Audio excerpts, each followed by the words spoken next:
മൂന്നാമത്തെ വനിത ആരാണ്? അത് ഡോക്ടർ ഹരിണി അമരസൂരിയാണ്. അപ്പൊ ഡോക്ടർ ഹരിണി അമരസൂരിയുമായി ബന്ധപ്പെട്ട് അപ്പൊ ആ ഒരു ഏരിയ ചോദിക്കാൻ കൊള്ളാം. ദെൻ ചട്ടമ്പി സ്വാമിയുമായി ബന്ധപ്പെട്ട് 100-ാം വാർഷികമുണ്ട്. അപ്പൊ അങ്ങനെ ഈ 100-ാം വാർഷികം, 50-ാം വാർഷികം. നമസ്കാരം എല്ലാ പ്രിയപ്പെട്ട ഉദ്യോഗാർത്ഥി സുഹൃത്തുക്കൾക്കും എൻട്രിയുടെ പുതിയ ഒരു വീഡിയോ ക്ലാസ്സിലേക്ക് സ്വാഗതം. ഞാൻ രഞ്ജിത്ത് ആർ കരുനാഗപ്പള്ളി.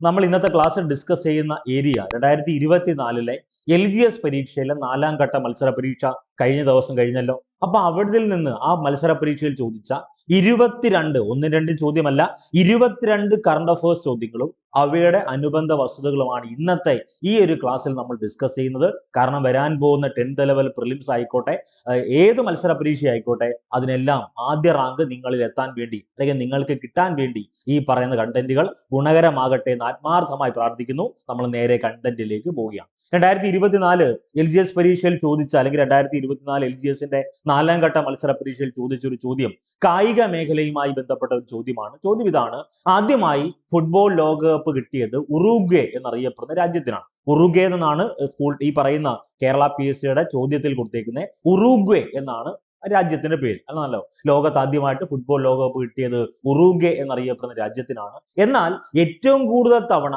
ഫുട്ബോൾ ലോകകപ്പ് കിട്ടിയത് ഏത് രാജ്യത്തിനാണ് എന്നാണ് ചോദ്യം. 4 ഓപ്ഷൻ കൊടുത്തേപ്പോണ്ട് ഉത്തരം ഞാൻ അങ്ങ് ഡയറക്റ്റ് പറഞ്ഞു പോവാണ്. ഉത്തരം എന്താണ്? ഉത്തരം ബ്രസീലാണ് ഉത്തരമായി നമ്മൾ പഠിക്കേണ്ടത്. ആദ്യമായിട്ട് അപ്പൊ അവിടെ തന്നെ 2 ചോദ്യമായി. ഒന്നെന്താ? ആദ്യമായി ഫുട്ബോൾ ലോകകപ്പ് കിട്ടിയത് ഏത് രാജ്യത്തിനാ? ഉറുഗ്വേ എന്നറിയപ്പെടുന്ന രാജ്യത്തിനാണ്. ഏറ്റവും കൂടുതൽ തവണ ഫുട്ബോൾ ലോകകപ്പ് കിട്ടിയത് ഏത് രാജ്യത്തിനാണ്? അത് ബ്രസീലിനാണ്. അതൊന്ന് ഓർത്തു വെക്കണം. ഉത്തരം ബ്രസീലാണ്. ഇനി ഏറ്റവും കൂടുതൽ തവണ ഫുട്ബോൾ ലോകകപ്പ് നേടിയ രാജ്യം ബ്രസീലാണെങ്കിൽ 5 തവണയാണ് ഫുട്ബോൾ ലോകകപ്പ് ആർക്ക് ലഭിക്കുന്നത്? ബ്രസീലിന് കിട്ടുന്നത്. ആ അക്കം മറക്കല്ലേ. 5 തവണ ബ്രസീൽ ഫുട്ബോൾ ലോകകപ്പ് നേടി എന്ന കാര്യം ഒന്ന് ഓർത്തു വെക്കണം. അപ്പൊ അവിടെ നമ്മളെ കുഴപ്പിക്കുന്ന ഒരു ചോദ്യമുണ്ട്. എന്താണെന്നറിയാവോ? ഏറ്റവും കൂടുതൽ ഫുട്ബോൾ ലോകകപ്പ് നേടിയതിൽ 2-ാം സ്ഥാനത്തുള്ള രാജ്യങ്ങൾ അത് ജർമ്മനി, ഇറ്റലി. ഒന്ന് ഓർത്തു വെക്കണേ. അപ്പൊ ഏറ്റവും കൂടുതൽ തവണ ഫുട്ബോൾ ലോകകപ്പ് നേടിയ രാജ്യം ബ്രസീലും, ഏറ്റവും കൂടുതൽ ഫുട്ബോൾ ലോകകപ്പ് നേടിയതിൽ 2-ാം സ്ഥാനത്ത് 2 രാജ്യങ്ങളുണ്ട്. ഒന്ന് ജർമ്മനിയുമുണ്ട്, മറ്റൊന്ന് ഇറ്റലിയുമുണ്ട്. ഇനി നമുക്ക് വേണ്ടത്, ലോകത്ത് ആദ്യമായിട്ട് ഫുട്ബോൾ ലോകകപ്പ് നടന്നത് 1930-ൽ ഉറുഗ്വേയിലാണ്.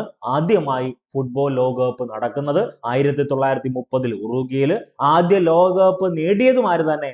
അത് ഉറുഗ്വേ തന്നെയാണ്. അപ്പൊ ഇവിടെ ഈ പറയുന്ന ആനുകാലിക ടോപ്പിക്കുമായി ബന്ധപ്പെട്ട് നമുക്ക് വേണ്ട എന്താ? 2022-ലെ ഫിഫ ലോകകപ്പ് വേദി നടന്നത് അല്ലെങ്കിൽ വേദി എവിടെയാണെന്ന് കിട്ടണം. 2022-ലെ ഫിഫ ലോകകപ്പ് നേടിയതാരെന്നും കിട്ടണം. 2022-ലെ ഫിഫ ലോകകപ്പ് നേടിയത് അർജന്റീനയും 2022-ലെ ഫുട്ബോൾ ലോകകപ്പ് വേദി ചോദിച്ചാൽ അത് ഖത്തറുമാണ്. 2 ചോദ്യമാണ്. അടുത്തത് 2026-ലെ ഫുട്ബോൾ ലോകകപ്പിന്റെ വേദി 3 രാജ്യങ്ങളിലാണ്: കാനഡ, മെക്സിക്കോ, US. അപ്പൊ ഞാൻ പറഞ്ഞ കാര്യം വീണ്ടും റിവൈസ് ചെയ്യുന്നു. ഒന്നുമില്ല, ലോകത്ത് ആദ്യമായി ഫുട്ബോൾ ലോകകപ്പ് നേടിയ രാജ്യം ഏതാണ്? അത് ഉറുഗ്വേ ആണ്. ഏത് വർഷമാ? 1930-ലാണെന്ന് മാത്രം ഓർക്കുക.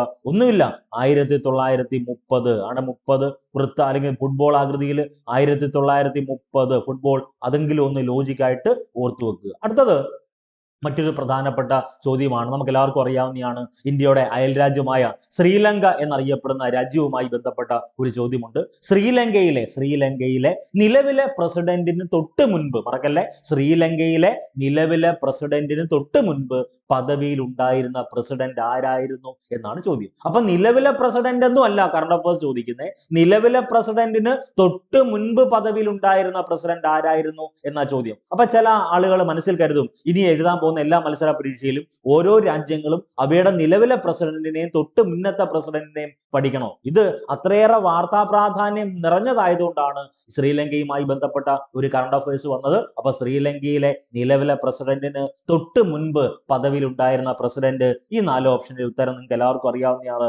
റനിൽ വിക്രംസിംഘെയാണ്. റനിൽ വിക്രംസിംഘെയാണ് അതിന്റെ ആൻസർ ആയിട്ട് വരേണ്ടത്. അപ്പൊ നിലവിലെ ശ്രീലങ്ക എന്നറിയപ്പെടുന്ന രാജ്യത്തിന് ഒരു നിലവിലൊരു പ്രസിഡന്റ് ഉണ്ടല്ലോ, നിലവിലൊരു പ്രധാനമന്ത്രി ഉണ്ടല്ലോ. അവര് പ്രതിനിധാനം ചെയ്യുന്ന രാഷ്ട്രീയ പാർട്ടി വളരെ പ്രധാനപ്പെട്ടതാണല്ലോ. അതുകൂടി നമ്മൾ പറയുന്നു. ശ്രീലങ്കയുടെ നിലവിലെ പ്രധാനമന്ത്രി ഡോക്ടർ ഹരിണി അമരസൂരിയാണ്. ശ്രീലങ്കയുടെ നിലവിലെ പ്രധാനമന്ത്രിയുടെ പേര് ഡോക്ടർ ഹരിണി അമരസൂര്യ. ഈ ഹരിണി അമരസൂര്യക്ക് പ്രത്യേകതയുണ്ട്, അത് നമ്മൾ പറയാം. നിലവിലെ ശ്രീലങ്കയുടെ പ്രസിഡന്റ് ആരെന്ന് ചോദിച്ചാൽ അത് അനുരകുമാര ദിസനായകയാണ്. അപ്പൊ നമുക്ക് 3 കാര്യങ്ങൾ പഠിക്കണം. ഒന്ന്, ശ്രീലങ്കയുടെ നിലവിലെ പ്രധാനമന്ത്രി ഡോക്ടർ ഹരിണി അമരസൂരിയാണ്. നിലവിലെ നിലവിലെ ശ്രീലങ്കൻ പ്രസിഡന്റ് ആരാണ്? അത് അനുരകുമാര ദിസനായകയാണ്. അടുത്തത്, ഈ അനുരകുമാര ദിസനായകയുടെ രാഷ്ട്രീയ പാർട്ടി, അദ്ദേഹം ഏത് രാഷ്ട്രീയ പാർട്ടിയാണ് പ്രതിനിധാനം ചെയ്യുന്നത്?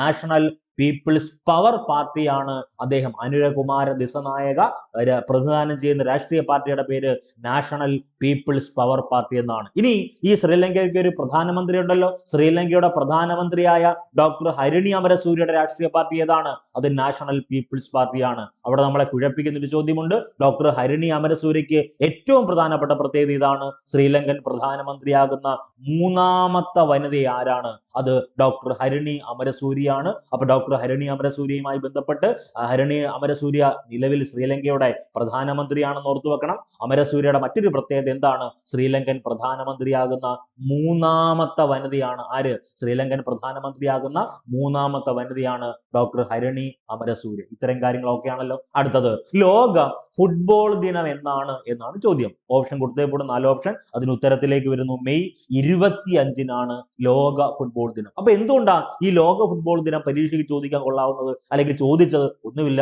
ഈ ഐക്യരാഷ്ട്ര സംഘടന എന്നറിയപ്പെടുന്ന സംഘടനയ്ക്ക് ഒരു പ്രത്യേകത ഉണ്ടല്ലോ ഫുട്ബോൾ ദിനവുമായി ബന്ധപ്പെട്ട്. അതിലേക്കാണ് നമ്മൾ വരുന്നത്. അപ്പൊ ലോക ഫുട്ബോൾ ദിനം മെയ് 25-ആണ്. ഇവിടെ മെയ് 25 ലോക ഫുട്ബോൾ ദിനമായി ആചരിക്കാൻ തീരുമാനിച്ച സംഘടനയുടെ പേര് ഐക്യരാഷ്ട്രസഭ അല്ലെങ്കിൽ UN എന്നാണെന്ന് ഓർത്തു വെക്കണം. UN-ൽ ഐക്യരാഷ്ട്രസഭയിൽ അംഗമായ 193-ാമത്തെ അംഗരാജ്യം ചോദിച്ചാൽ അത് സൗത്ത് സുഡാനാണ്. സൗത്ത് സുഡാന്റെ തലസ്ഥാനം ചോദിച്ചാൽ അത് ജുബയാണ്. അപ്പൊ ഐക്യരാഷ്ട്രസഭയ്ക്ക് നിലവിലൊരു സെക്രട്ടറി ജനറൽ ഉണ്ട്, ആന്റോണിയോ ഗുട്ടറസ് ആണെന്ന് ഓർത്തു വെക്കണം. പോർച്ചുഗലുമായി ബന്ധപ്പെട്ടൊക്കെ ഒത്തിരിയുള്ള PYQ ഒക്കെ നമ്മൾ ഡിസ്കസ് ചെയ്തതാണ്. അപ്പൊ ഇവിടെ ചോദ്യം ഇതാണ്: മെയ് 25 ലോക ഫുട്ബോൾ ദിനമായി ആചരിക്കാൻ തീരുമാനിച്ച സംഘടനയുടെ പേര് ഐക്യരാഷ്ട്രസഭ എന്നാണ്. ഈ 1924, അപ്പൊ 2024-നും 1924-നും പ്രത്യേകത ഉണ്ടല്ലോ. 1924 നടന്ന ഏത് ചരിത്ര മുന്നേറ്റത്തിനും, ലോകത്ത് നടന്ന ഏത് പ്രധാനപ്പെട്ട സംഭവത്തിന്റെയും 100-ാം വാർഷികം 1924 ഉണ്ടെങ്കിൽ അതിന് 100-ാം വാർഷികം 2024-ലായിരിക്കും. വൈക്കം സത്യാഗ്രഹം 100-ാം വാർഷികം 2024. നിങ്ങൾ എഴുതാൻ പോകുന്ന ഏത് മത്സര പരീക്ഷ ആയിക്കോട്ടെ, അത് 10th ലെവൽ മെയിൻസ് ആയിക്കോട്ടെ, പ്രിലിംസ് ആയിക്കോട്ടെ, സിവിൽ പോലീസ് ഓഫീസർ ആയിക്കോട്ടെ, 12th ലെവൽ ആയിക്കോട്ടെ, ഡിഗ്രി ലെവൽ ആയിക്കോട്ടെ, ഇനി എഴുതാൻ പോകുന്ന ഏത് പരീക്ഷയിലും ഒരു ചോദ്യം ഉറപ്പായും കാണും. കാരണം ഈ പറഞ്ഞ വൈക്കം സത്യാഗ്രഹവുമായി ബന്ധപ്പെട്ട ഒരു ചോദ്യം കാണും. കാരണം അതിന് 100-ാം വാർഷികം 1924 വളരെ പ്രധാനപ്പെട്ടത്. അൽ അമീൻ എന്നറിയപ്പെടുന്ന നവോത്ഥാന പത്രമുണ്ട്. അൽ അമീൻ എന്നറിയപ്പെടുന്ന നവോത്ഥാന പത്രം സ്ഥാപിച്ചതിന്റെ മുഹമ്മദ് അബ്ദുറഹ്മാൻ സാഹിബ് എന്നറിയപ്പെടുന്ന, കേരള സുഭാഷ് ചന്ദ്രബോസ് എന്നറിയപ്പെടുന്ന നവോത്ഥാന നായകൻ സ്ഥാപിച്ചതിന്റെ 100-ാം വാർഷികം 2024. അപ്പൊ ആ ഒരു ഏരിയ ചോദിക്കാൻ കൊള്ളാം. ദെൻ ചട്ടമ്പി സ്വാമിയുമായി ബന്ധപ്പെട്ട് 100-ാം വാർഷികമുണ്ട്. അപ്പൊ അങ്ങനെ ഈ 100-ാം വാർഷികം, 50-ാം വാർഷികം, 150-ാം വാർഷികം, അങ്ങനത്തൊക്കെയുള്ള ചോദ്യങ്ങൾ കറണ്ട് അഫയേഴ്സിൽ ഉണ്ടെങ്കിൽ ഒന്ന് റിവൈസ് ചെയ്ത് വെക്കുക. അപ്പൊ നമുക്ക് വേണ്ട ചോദ്യം ഇതാണ്: 1924 മെയ് 25-ന് പാരീസിൽ നടന്ന ഒളിമ്പിക്സിൽ ലോകത്തെ എല്ലാ പ്രദേശങ്ങളുടെയും പ്രാതിനിധ്യത്തോടു കൂടിയുള്ള ചരിത്രത്തിലെ ആദ്യത്തെ അന്താരാഷ്ട്ര ഫുട്ബോൾ ടൂർണമെന്റിന്റെ 100-ാം വാർഷികം ഈ പറയുന്ന 2024 ആയതിനാലാണ് ഐക്യരാഷ്ട്രസഭ മെയ് 25 ലോക ഫുട്ബോൾ ദിനമായി ആചരിക്കാൻ തീരുമാനിച്ചത്. അതൊന്ന് ഓർത്തു വെക്കണം.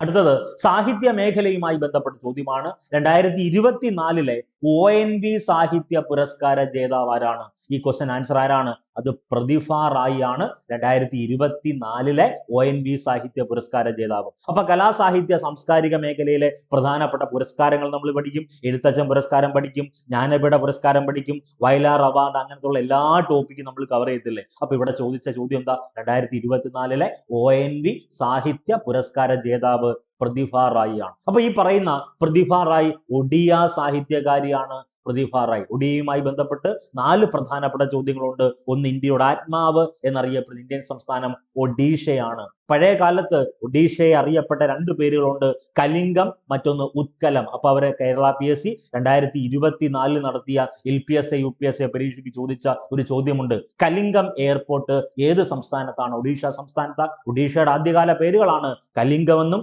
ഉത്കലം എന്നും അറിയപ്പെടുന്നത്. അപ്പൊ നമുക്ക് വേണ്ടത് ഒഡിയ സാഹിത്യകാരിയാണ് പ്രതിഭ റായ്. അടുത്തത്, 2023-ലെ ONV സാഹിത്യ പുരസ്കാര ജേതാവ് C രാധാകൃഷ്ണ.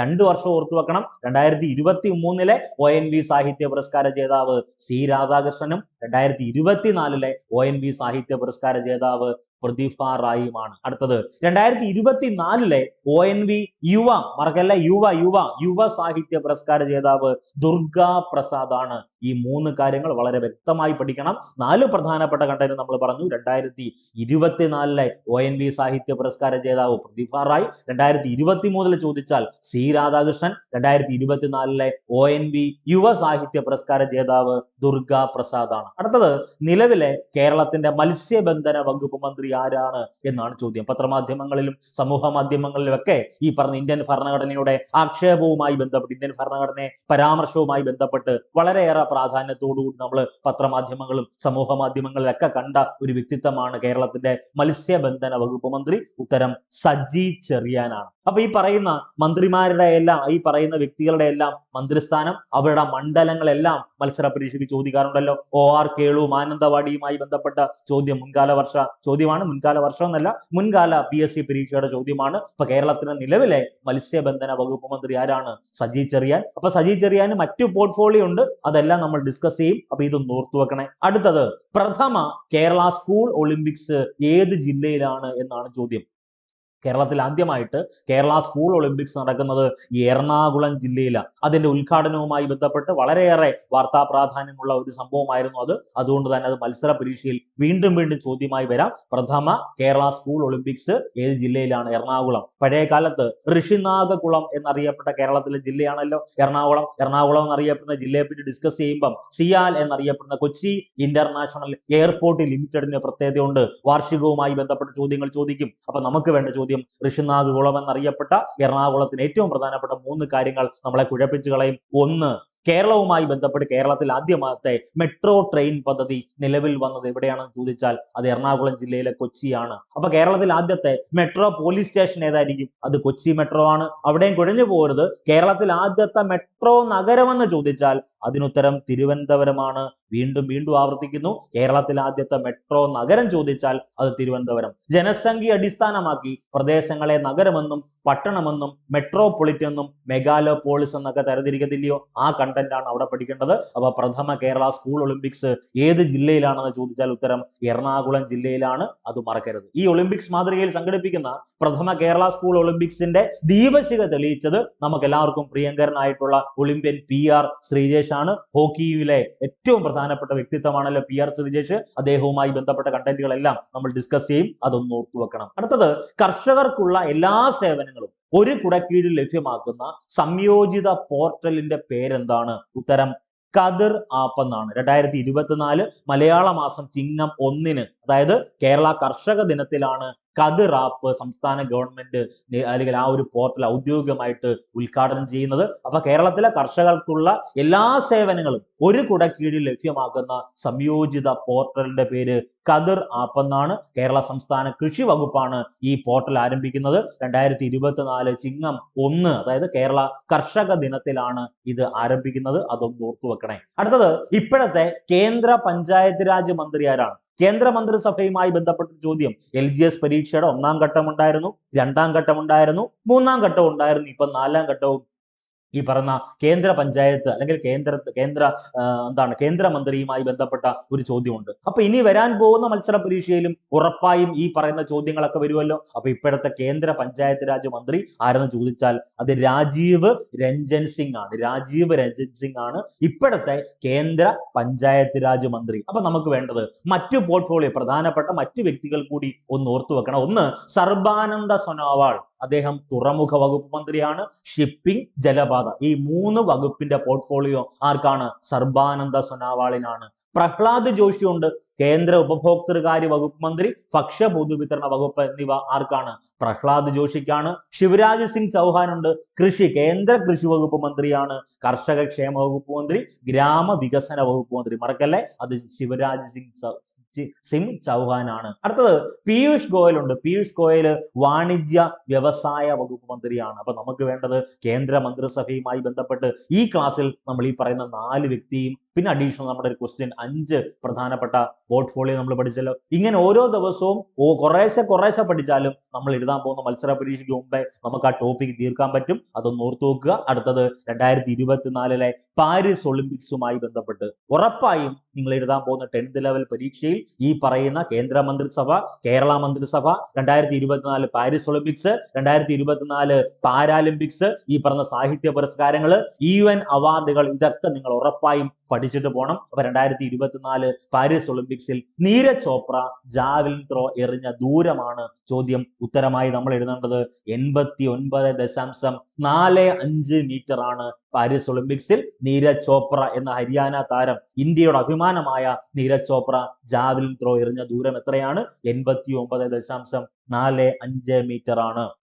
ഇനി ഈ പറയുന്ന 2024 പാരീസ് ഒളിമ്പിക്സിൽ ജാവലിൻ ത്രോയിൽ 1ാം സ്ഥാനം, അതായത് സ്വർണ്ണ മെഡൽ നേടിയ പാകിസ്ഥാൻ താരമുണ്ടല്ലോ, അത് അർഷാദ് നദീമാണ്. അർഷാദ് നദീം. അതുമായി ബന്ധപ്പെട്ട ഒരു ചോദ്യം ഈ 3ാം ഘട്ട LGS പരീക്ഷയിൽ ഉണ്ടായിരുന്നു. അദ്ദേഹം ഈ പറഞ്ഞ അർഷാദ് നദീം എഴുതിയ അല്ലെങ്കിൽ എറിഞ്ഞ ദൂരം ചോദിച്ചാൽ അത് 92.97 ആണ്. അപ്പൊ നീരജ് ചോപ്രയുടെ ദൂരവും ചോദിക്കുന്ന സമയത്ത് ഇനി ഈ 2 ദൂരവും കൂടെ അങ്ങ് പഠിച്ചാൽ ആ ടോപ്പിക് ക്ലിയർ ആവുമല്ലോ. നീരജ് ചോപ്ര വെള്ളി മെഡൽ ജേതാവാണ്. ഇന്ത്യ എറിഞ്ഞ ദൂരം ചോദിച്ചാൽ 89.45 മീറ്ററും. അടുത്തത് വെങ്കല മെഡൽ ജേതാവ് ആൻഡേഴ്സൺ പീറ്റേഴ്സ് ആണ്. ആൻഡേഴ്സൺ പീറ്റേഴ്സ് ഗ്രാനനക്കാരനാണ്, ഓർത്തു വെക്കുക. 88.54 മീറ്റർ ആണ് അദ്ദേഹം എറിഞ്ഞ ദൂരം എന്ന് പറയുന്നത്.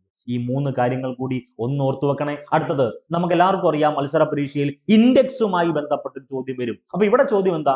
UN മാനവ വികസന സൂചിക 2022 ഇന്ത്യയുടെ സ്ഥാനം ഏത് അല്ലെങ്കിൽ എത്ര എന്നാണ് ചോദ്യം. UN മാനവ വികസന സൂചിക 2022 ഇന്ത്യയുടെ സ്ഥാനം എത്രയാണെന്ന് ചോദിച്ചാൽ അത് 134 ആണ്. അപ്പൊ നിങ്ങൾ മനസ്സിലാക്കണം, 2022 ഇന്ത്യയുടെ സ്ഥാനം 134 ആണ്. ഇനി പറയുന്ന പ്രഥമ അല്ലെങ്കിൽ ഈ പറയുന്ന ഓരോ ടോപ്പിക്കും ഇമ്പോർട്ടന്റ് ആണല്ലോ. മാനവ വികസന സൂചിക അല്ലെങ്കിൽ ഹ്യൂമൻ ഡെവലപ്മെന്റ് ഇൻഡെക്സ് നമ്മൾ പഠിക്കണം. അതുമായി ബന്ധപ്പെട്ട് ആഗോള ദാരിദ്ര്യ സൂചിക എന്നറിയപ്പെടുന്ന ടോപ്പിക് ഉണ്ട്.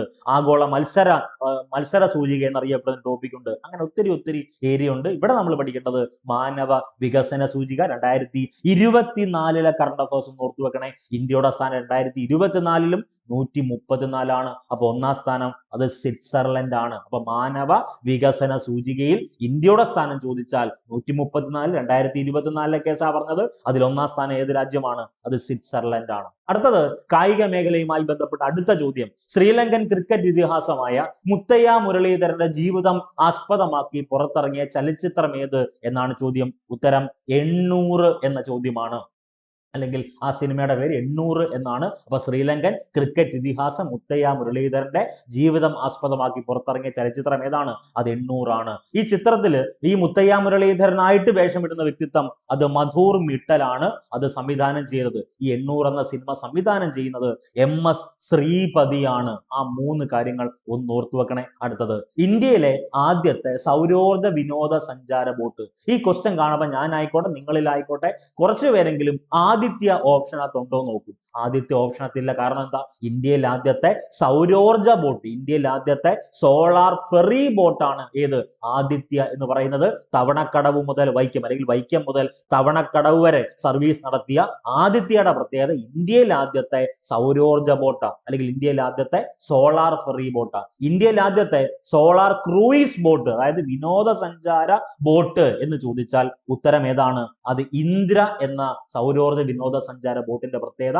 ഇന്ത്യയിൽ ആദ്യത്തെ സൗരോർജ വിനോദസഞ്ചാര ബോട്ട് ഇന്ദ്ര. ഈ ഇന്ദ്ര എന്നറിയപ്പെടുന്ന സൗരോർജ ബോട്ട്, ഈ പറയുന്ന വിനോദസഞ്ചാര ബോട്ട് എറണാകുളം ജില്ലയിലെ കൊച്ചിയിലാണ് പ്രവർത്തനം ആരംഭിക്കുന്നത്. അപ്പൊ കൊച്ചിയിലാണ് ഇന്ദ്രയുടെ പ്രവർത്തനം ആരംഭിക്കുന്നത്. ഇന്ത്യയിൽ ആദ്യത്തെ ജലമെട്രോ സംവിധാനം നിലവിൽ വന്നത് കൊച്ചിയിലാണെന്ന് ഓർത്തു നോക്കണം. ഇന്ത്യ മഹാരാജ്യത്ത് ആദ്യത്തെ ജലമെട്രോ സംവിധാനം ചോദിച്ചാൽ ഉത്തരം ഏതാണ്? അത് കൊച്ചിയാണ്. മെട്രോയുമായി ബന്ധപ്പെട്ട ഒത്തിരി ചോദ്യങ്ങൾ പരീക്ഷയ്ക്ക് ചോദിക്കാറുണ്ട്. ഒന്ന് കൽക്കത്ത, നമുക്ക് എല്ലാവർക്കും അറിയാവുന്നതാണ് കൊൽക്കത്തയുമായി ബന്ധപ്പെട്ട ചോദ്യം എന്താ? ഇന്ത്യയിൽ ആദ്യത്തെ മെട്രോ റെയിൽ സംവിധാനം നിലവിൽ വന്നത് എവിടെയാണ്? അത് കൊൽക്കത്തയിലാണ്. ആധുനിക മെട്രോ എന്ന് ചോദിച്ചാൽ ഇന്ത്യയിൽ ആദ്യത്തെ ആധുനിക metro, India's first modern metro എന്ന് ചോദിച്ചാൽ അത് ഡൽഹി മെട്രോയാണ്. ഇന്ത്യയിൽ ആദ്യത്തെ ട്രെയിൻ സംവിധാനം നിലവിൽ വന്നത് ചോദിച്ചാൽ അത് മുംബൈയിലാണ്. ഇന്ത്യയിൽ ആദ്യമായി മോണോറെയിൽ സംവിധാനം നിലവിൽ വന്നത് മുംബൈയിലാണ്. മോണോ മുംബൈ പഠിക്കാൻ വേണ്ടി എളുപ്പത്തിൽ പറയുക, മോണോ മുംബൈ. അവിടെയും നമ്മളെ കുഴപ്പിക്കുന്ന മറ്റൊരു ചോദ്യമുണ്ട്. ഇന്ത്യയിൽ ആദ്യത്തെ അണ്ടർ വാട്ടർ മെട്രോ നിലവിൽ വന്നത് അത് കൊൽക്കത്തയിലാണ്. തിരിഞ്ഞു പോലെ. അപ്പൊ ഇന്ത്യയിൽ ആദ്യത്തെ ജലമെട്രോ ചോദിച്ചാൽ അത് കൊച്ചിയിലാണെന്ന് ഓർത്തു വെക്കണം. ഇന്ത്യയിൽ ആദ്യത്തെ മെട്രോ സംവിധാനം ചോദിച്ചാൽ അത് കൊൽക്കത്ത.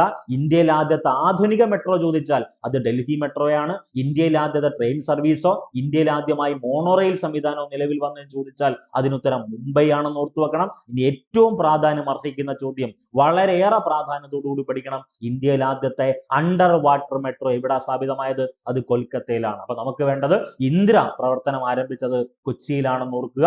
ഇന്ത്യയിൽ ആദ്യത്തെ സൗരോർജ ബോട്ടിന്റെ പേര് ആദിത്യ എന്നാണ്. ആദിത്യയുടെ പ്രത്യേകത ഇന്ത്യയിൽ ആദ്യത്തെ സോളാർ ഫെറി ബോട്ടാണ്. വൈക്കം മുതൽ തവണക്കടവ് വരെ, ഈ പറയുന്ന കോട്ടയം ജില്ലയിലെ വൈക്കം എന്നറിയപ്പെടുന്ന സ്ഥലം മുതൽ തവണക്കടവ് വരെയാണ് ആദ്യമായിട്ട് ഈ ആദിത്യ സർവീസ് നടത്തുന്നത്. അതൊക്കെ നിങ്ങളൊന്ന് ഓർത്തു വെക്കണേ, വളരെ പ്രാധാന്യം അർഹിക്കുന്നതാണ്. അടുത്തത് 2024 G20 ഉച്ചകോടിക്ക് അധ്യക്ഷത വഹിക്കുന്ന രാജ്യം ഏത് എന്നാണ് ചോദ്യം. നമുക്ക് എല്ലാവർക്കും അറിയാം G20 ഉച്ചകോടി, ആസിയാൻ ഉച്ചകോടി, ഈ പറഞ്ഞ G7 രാജ്യങ്ങളുടെ ഉച്ചകോടി. അങ്ങനെ ഉച്ചകോടികൾ അല്ലെങ്കിൽ ഈ പറയുന്ന ഓരോ രാജ്യങ്ങൾ, ഓരോ സംഘടനകളുടെയൊക്കെ മീറ്റിങ്ങുകൾ പരീക്ഷകൾക്ക് ചോദിക്കാറുണ്ട്. അപ്പൊ 2024 G20 ഉച്ചകോടിക്ക് അധ്യക്ഷത വഹിക്കുന്ന രാജ്യം ഏതാണ്? അത് ബ്രസീലാണെന്ന് ഓർക്കണം. ബ്രസീലിന്റെ റിയോ ഡി ജനീറോയിലാണ് 2024 G20 ഉച്ചകോടിക്ക് അധ്യക്ഷത വഹിക്കുന്ന രാജ്യം ബ്രസീൽ. സ്ഥലം ചോദിച്ചാൽ റിയോ ഡി ജനീറോ. അപ്പം 2024 കിട്ടി. 2025 G20 ഉച്ചകോടിയുടെ വേദി ദക്ഷിണാഫ്രിക്കയാണ്.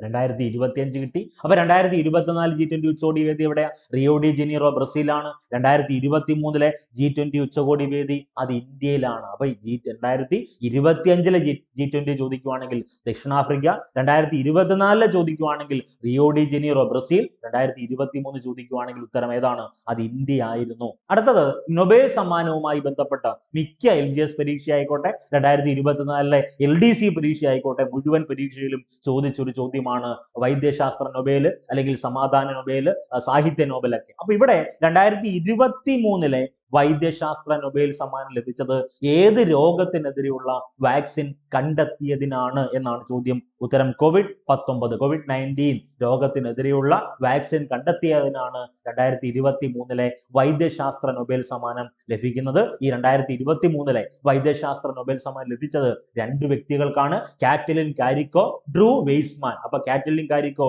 ഹംഗറി, ഡ്രൂ വെയ്സ്മാൻ USA, ഈ 2 വ്യക്തികൾക്കാണ് 2023 വൈദ്യശാസ്ത്ര നൊബേൽ സമ്മാനം ലഭിക്കുന്നത്. അപ്പൊ നൊബേൽ സമ്മാനം പരമാവധി എത്ര പേർക്ക് പങ്കിടാം? പരമാവധി 3 പേർക്കാണ് പങ്കിടാൻ സാധിക്കുന്നത്. 2023 വൈദ്യശാസ്ത്ര നൊബേൽ 2 വ്യക്തികൾക്ക് ലഭിക്കുന്നു, കാറ്റലിൻ കാരിക്കോ, ഡ്രൂ വെയ്സ്മാൻ. കിട്ടിയല്ലോ. അടുത്തത് ഈ 2023 കണ്ടന്റ് നമ്മൾ പറഞ്ഞു. ഇനി നമുക്ക് വേണ്ട എന്തോ 2024 വൈദ്യശാസ്ത്ര നൊബേൽ സമ്മാനം ലഭിച്ചത് 2 വ്യക്തികൾ. ഒന്ന് Victor Ambros America, then Gary Ruvkun America. ഈ 2 വ്യക്തികൾ അമേരിക്കൻ തെരഞ്ഞെടുപ്പുമായി ബന്ധപ്പെട്ട ചോദ്യങ്ങൾ നമ്മൾ പഠിക്കും. ഡൊണാൾഡ്, ഈ പറയുന്ന ട്രംപിനെ പറ്റി നമ്മൾ ഡിസ്കസ് ചെയ്യും. അദ്ദേഹം എത്രാമത്തെ അമേരിക്കൻ പ്രസിഡന്റ് ആണെന്ന് നമ്മൾ പറയും. കമല ഹാരിസുമായി ബന്ധപ്പെട്ട പോയിന്റ് ഡിസ്കസ് ചെയ്യും. അപ്പൊ അങ്ങനെ ഒത്തിരി ചോദ്യങ്ങൾ ഡിസ്കസ് ചെയ്യുന്ന സമയത്ത് ഈ 2024 വൈദ്യശാസ്ത്ര നൊബേൽ സമ്മാനം കൂടി ഒന്ന് ആഡ് ചെയ്ത് പഠിക്കാൻ വേണ്ടി ശ്രമിക്കുക. Victor Ambros, Gary Ruvkun. അടുത്തത് മൈക്രോ RNA കണ്ടെത്തലിനും പോസ്റ്റ് ട്രാൻസ്ക്രിപ്ഷനിൽ ജീൻ നിയന്ത്രണത്തിന്റെ മൈക്രോ RNA പങ്കും കണ്ടെത്തിയതിനാണ് പുരസ്കാരം. അപ്പൊ ഇതുകൂടി ഒന്ന് ഫോക്കസ് ചെയ്ത് പഠിച്ചു വെച്ചേക്കുക. കാരണം എഴുതാൻ പോകുന്ന മത്സര പരീക്ഷയിൽ എന്താണ് ചോദ്യം വരുന്നത് അല്ലെങ്കിൽ ഏത് ഭാഗത്തു നിന്നാണ് വരുന്നത് നമുക്ക് ധാരണ ഇല്ലാത്തത് കൊണ്ട് തന്നെ ഈ ഒരു മേഖല ഒന്ന് ഓർത്തു വെക്കണം. അടുത്തത് നമുക്ക് എല്ലാവർക്കും അറിയാവുന്നതാണ്, ആരോഗ്യ മേഖലയുമായി ബന്ധപ്പെട്ട് ലോകരാജ്യങ്ങളിൽ അല്ലെങ്കിൽ ലോകത്ത് പല പ്രദേശങ്ങളിലും പല സ്ഥലങ്ങളിലും നടന്ന അല്ലെങ്കിൽ ഉണ്ടായ പ്രധാനപ്പെട്ട രോഗങ്ങളും ആ രോഗത്തിന് കാരണമായിട്ടുള്ള രോഗാണുവിനെ പറ്റിയൊക്കെ മത്സര പരീക്ഷയ്ക്ക് ചോദിക്കാറുണ്ട്. അത് ഈ പറയുന്ന നിപ്പ രോഗമായിക്കോട്ടെ, കോവിഡ് ആയിക്കോട്ടെ, മസ്തിഷ്ക ജ്വരമായിക്കോട്ടെ, എന്തുമായിക്കോട്ടെ, ഈ ടോപ്പിക്കുകളൊക്കെ ഒന്ന് വായിച്ചു വെച്ചേക്കുക. ഇത് നിങ്ങൾക്ക് സയൻസിലും ഗുണകരമാകും, കറണ്ട് അഫയേഴ്സിലും ഗുണകരമാകും. നിപ്പ രോഗത്തിന് കാരണമായ രോഗാണു ഏതാണ്? അത് നിപ്പ വൈറസ്. നിപ്പ വൈറസ് എന്നല്ലേ നമ്മൾ പഠിക്കുന്നത്? കോവിഡ് വൈറസ് എന്നല്ലേ നമ്മൾ പഠിക്കുന്നത്? നിപ്പ വൈറസ്, കോവിഡ് വൈറസ്, അതൊക്കെ ഒന്ന് ഓർത്തു വെക്കുക. അടുത്തത് നമുക്ക് എല്ലാവർക്കും അറിയാവുന്നതാണ് ഇന്ത്യയുടെ അഭിമാന ദൗത്യമായ ചന്ദ്രയാൻ പദ്ധതിയെ പറ്റി നമ്മൾ പഠിക്കാറുണ്ട്. ചന്ദ്രയാൻ 1, ചന്ദ്രയാൻ 2, ചന്ദ്രയാൻ 3 ഒക്കെ നമ്മൾ പഠിക്കാറുണ്ടല്ലോ. അപ്പം ചന്ദ്രന്റെ ദക്ഷിണ ധ്രുവത്തിൽ ഇറക്കിയ ഇന്ത്യയുടെ ചാന്ദ്രവാഹനം ഏതാണ്? ഉത്തരം ചന്ദ്രയാൻ 3 ആണ് ഉത്തരമായി നിങ്ങൾ എഴുതേണ്ടത്. അപ്പൊ ഇന്ത്യയുടെ മൂന്നാമത്തെ ചാന്ദ്ര പര്യവേക്ഷണ ദൗത്യമല്ലയോ ചന്ദ്രയാൻ 3? ഒന്നാമത്തെ ദൗത്യം ചന്ദ്രയാൻ 1, രണ്ടാമത്തെ ദൗത്യം ചന്ദ്രയാൻ 2, മൂന്നാമത്തത് ചന്ദ്രയാൻ 3 ആണ്. ഇത് വിക്ഷേപിക്കുന്നത് 2023 ജൂലൈ 14. ചന്ദ്രന്റെ അല്ലെങ്കിൽ ഈ പറയുന്ന ചന്ദ്രൻ പദ്ധതിക്ക് മറ്റൊരു പ്രത്യേകതയുണ്ട്. ചന്ദ്രന്റെ ദക്ഷിണ ധ്രുവത്തിൽ വിജയകരമായിട്ട് സോഫ്റ്റ് ലാൻഡിംഗ് നടത്തുന്നത് 2023 ഓഗസ്റ്റ് 23. ഈ ഡേറ്റ് സഹിതം നമ്മൾ പഠിച്ചു വെച്ചേക്കണം. 2023 ഓഗസ്റ്റ് 23. ഈ പറയുന്ന ചന്ദ്രയാൻ 3യുടെ വിക്രം ലാൻഡർ ഉണ്ടല്ലോ, ഈ വിക്രം ലാൻഡർ ഇറങ്ങിയ സ്ഥലത്തിന്റെ പേര് ശിവശക്തി പോയിന്റ് എന്നാണ്. അപ്പൊ ഇന്ത്യയുടെ മൂന്നാമത്തെ ചാന്ദ്ര പര്യവേക്ഷണ ദൗത്യത്തിന്റെ പേര് ചന്ദ്രയാൻ 3 എന്നാണ്. ഇതിന്റെ പ്രത്യേകത വിക്ഷേപിക്കുന്ന ഡേറ്റ് സഹിതം പഠിക്കണേ. 2023 ജൂലൈ 14. അത് വിജയകരമായിട്ട് സോഫ്റ്റ് ലാൻഡിംഗ് നടത്തിയതെന്ന 2023 ഓഗസ്റ്റ് 23. ഈ ചന്ദ്രയാൻ 3 വിക്രം ലാൻഡർ ഇറങ്ങിയ സ്ഥലത്തിന്റെ പേര് ശിവശക്തി പോയിന്റ് എന്നാണ്. അത് മറക്കരുത്. അടുത്തത് കേരളത്തില് സർക്കാർ തലത്തിൽ നടപ്പാക്കുന്ന മരണാനന്തര അവയവ കൈമാറ്റ പദ്ധതിക്ക് ഒരു പേരുണ്ട്. ആ പദ്ധതിക്ക് ഒരു ബ്രാൻഡ് അംബാസഡർ ഉണ്ട്. അത് ബ്രാൻഡ് അംബാസഡർ മോഹൻലാൽ ആണ്. അതിന്റെ ഉത്തരം മൃതസഞ്ജീവനി ആണ്. അതായത് മസ്തിഷ്ക മരണം സംഭവിച്ചവരുടെ അവയവദാന പദ്ധതിയുടെ പേരാണ് മൃതസഞ്ജീവനി. അതിന്റെ ബ്രാൻഡ് അംബാസഡർ മോഹൻലാൽ ആണ്. ഈ പറയുന്ന പ്രധാനപ്പെട്ട കേരളത്തിലെ പദ്ധതികളും അവയുടെ ബ്രാൻഡ് അംബാസഡർമാരെ ഒക്കെ ഒന്ന് ഓർത്തു വെക്കുക. അടുത്തതും അതേ മേഖലയുമായി ബന്ധപ്പെട്ട്, ആരോഗ്യ മേഖലയുമായി ബന്ധപ്പെട്ട ചോദ്യം. ജീവിതശൈലി രോഗങ്ങൾ നിയന്ത്രിക്കുന്നതിനായി സംസ്ഥാന സർക്കാർ ആരംഭിച്ച പദ്ധതിയുടെ പേര് എന്താണ് എന്നാണ് ചോദ്യം. ഉത്തരം അമൃതം ആരോഗ്യമാണ്. ജീവിതശൈലി രോഗങ്ങൾ നിയന്ത്രിക്കുന്നതിനായിട്ട് കേരള സംസ്ഥാന സർക്കാർ ആരംഭിച്ച പദ്ധതിയുടെ പേരെന്താണ്? അത് അമൃതം ആരോഗ്യം എന്നാണ്. അപ്പൊ നമുക്ക് വേണ്ട മറ്റൊരു ചോദ്യമുണ്ട്. ഈ പറയുന്ന അമൃതം ആരോഗ്യം എന്നറിയപ്പെടുന്ന പദ്ധതിയുടെ ക്രൈറ്റീരിയ 30 വയസ്സിൽ മുകളിലുള്ളവരാണ് ഈ പദ്ധതിയിൽ ഉൾപ്പെട്ടിരിക്കുന്നത്. അതൊന്ന് ഓർത്തു വെക്കണം. അപ്പം ഈ പറയുന്ന ഓപ്ഷനിൽ നമുക്ക് റിലേറ്റഡ് ഫാക്ട് കിട്ടണം. ശൈലി എന്ന് പറഞ്ഞൊരു പദ്ധതി ഉണ്ട്. ശൈലിയുടെ പ്രത്യേകത എന്താ? ആ പേരിൽ തന്നെ ഉണ്ട്.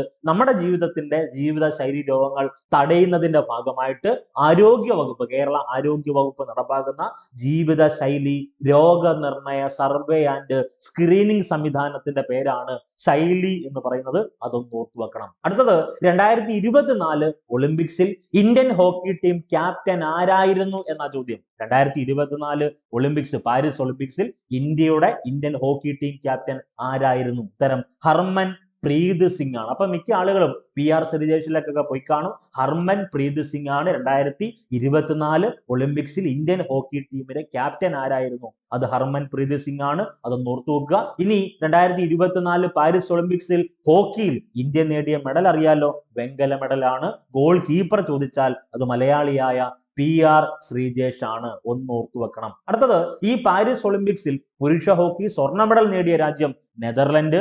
വെള്ളി ചോദിച്ചാൽ ജർമ്മനി. ഇപ്പൊ 2024 പാരീസ് ഒളിമ്പിക്സിൽ പുരുഷ ഹോക്കിയിൽ സ്വർണ്ണ മെഡൽ നേടിയത് നെതർലൻഡ്, വെള്ളി മെഡൽ ജർമ്മനി, വെങ്കലം ഇന്ത്യ. അടുത്തത് 70ാമത് ദേശീയ ചലച്ചിത്ര അവാർഡിന് അർഹമായ ചിത്രമേത് എന്നാണ് ചോദ്യം. ഉത്തരം ഓപ്ഷൻ ആയിട്ട് 4 ഓപ്ഷൻ കൊടുത്തപ്പോണ്ട് ആടുജീവിതം, ആട്ടം, കാന്താര, ഗുൽമോഹർ. ആൻസർ ആയിട്ട് വരേണ്ടത് ആട്ടമാണ്. 70ാമത് ദേശീയ ചലച്ചിത്ര അവാർഡിന് അർഹമായ ചിത്രം ഏതാണ്? ആട്ടമാണ്. ഈ ആട്ടം സിനിമ സംവിധാനം ചെയ്തത് ആനന്ദ് ഏകർഷിയാണ്. ഈ 70ാമത് ദേശീയ ചലച്ചിത്ര പുരസ്കാരത്തിൽ ഏറ്റവും ജനപ്രിയ ചിത്രം ചോദിച്ചാൽ അത് കാന്താരയാണ്. സംവിധാനം, അതായത് ഈ പറയുന്ന 70ാമത് ദേശീയ ചലച്ചിത്ര പുരസ്കാരത്തിൽ കാന്താര സിനിമ സംവിധാനം ചെയ്തത് ആരാണ്?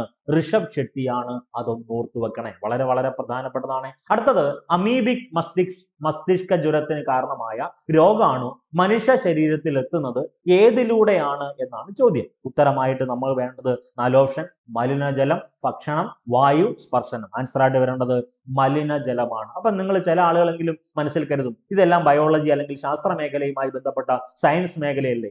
അമീബിക്ക് മസ്തിഷ്ക ജ്വരവുമായി ബന്ധപ്പെട്ട് കഴിഞ്ഞ ക്ലാസ്സിൽ നമ്മൾ ഡിസ്കസ് ചെയ്ത കണ്ടന്റ് തന്നെ ഈ കഴിഞ്ഞ LGS 3ാം ഘട്ട പരീക്ഷയിൽ ചോദിച്ചിരുന്നു. അപ്പൊ അമീബിക്ക് മസ്തിഷ്ക ജ്വരവുമായി ബന്ധപ്പെട്ട കണ്ടന്റ് മലിനജലത്തിൽ കൂടിയാണ് മനുഷ്യ ശരീരത്തിൽ ഈ പറയുന്ന അമീബിക്ക് മസ്തിഷ്ക ജ്വരത്തിന് കാരണമായ രോഗാണു മലിനജലത്തിൽ കൂടിയാണ് ശരീരത്തിൽ എത്തുന്നത് എന്ന് ഓർത്തു വെക്കണം. അതൊന്ന് ഓർത്തു വെക്കണം, വളരെ പ്രധാനപ്പെട്ടതാണ്. അടുത്തത് നമുക്ക് എല്ലാവർക്കും അറിയാവുന്ന ഇന്ത്യയിലെ പ്രധാനപ്പെട്ട നമുക്കെല്ലാം വളരെയേറെ